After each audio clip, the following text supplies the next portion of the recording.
સેવાસીના બાજપેયી નગરના રહીશો છેલ્લા કેટલાય સમયથી ઉભરાતી ગટરોની સમસ્યાથી હાલાકી ભોગવી રહ્યા છે।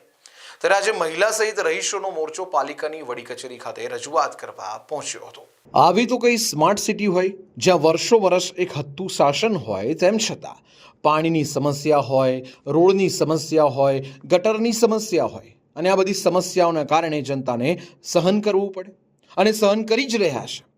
વાત છે સેવાસી વિસ્તારની, જેમાં બાજપેયી નગરના રહીશો છેલ્લા કેટલાય સમયથી ઉભરાતી ગટરોની સમસ્યાથી હાલાકી ભોગવી રહ્યા છે અને જેના કારણે રોગચાળો ફાટી નીકળવાની દહેશત રહીશો વ્યક્ત કરી રહ્યા છે।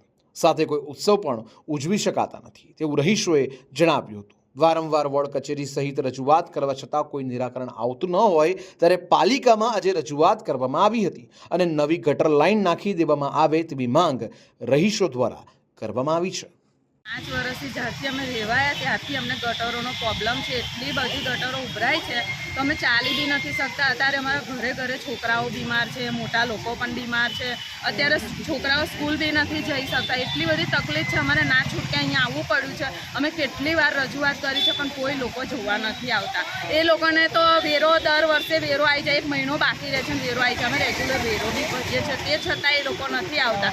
એ લોકોને ઓફિસમાં બેઠે બેઠા એસીની હવા ખાવી છે અમારા પૈસાથી, પણ અમારે કોઈ જોવા નથી આવતું। શું માંગણી તમારી? બસ અમને નવી ગટર લાઈન નાખી આલે, એ જ અમારી માંગણી છે।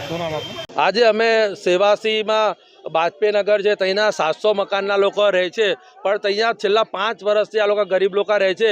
બધા નાના નાના મજૂરી કરે છે। આ લોકો વોર્ડ નંબર 9માં વારે ઘડે રજૂઆત કરે છે, ઓનલાઈન ફરિયાદ કરે છે। ડ્રેનેજનું પાણી સંડાસ બાથરૂમના બધા ઘરોમાં ઉભરાય છે। આખી સોસાયટીમાં ડ્રેનેજનું લાઈન પાણી પર એટલી ગંદકી થઈ ગઈ છે, કોલેરા ફાટી નીકળ્યો છે, રોગચાળો ફાટી નીકળ્યો। બધાના ઘરે નાના નાના છોકરા બીમાર છે, કોઈના મા બાપ બીમાર છે।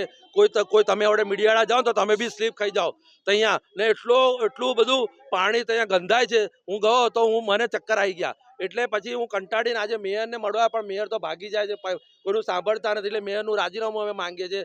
કમિશનર પણ હોતા નથી તો આ પબ્લિક વેવળો ભરે આનું સાંભળે। આ લોકો ગણપતિ બેસાડો તો ગણપતિ બેસાડી નહીં શકતા, દશા માતા નહીં બેસાડી શકતા, જન્માષ્ટમી નહીં ઉજવી શકતા। બધા ભારતના હિન્દુ કે બાંગ્લાદેશ પાકિસ્તાનથી નથી આવ્યા તો આ લોકોની ગરીબોની રજૂઆત સાંભળે ને તો મેં કહ્યું છે કમિશનરના ઘરમાં જઈને બેસી જઈશ। કારણ કે આ બધા એન્જિનિયરો તો ફોન જ નહીં ઉઠાવતા, ભાજપના કોર્પોરેટરોનો ને ભાજપના ધારાસભ્યોનો ફોન ઉઠાવે છે।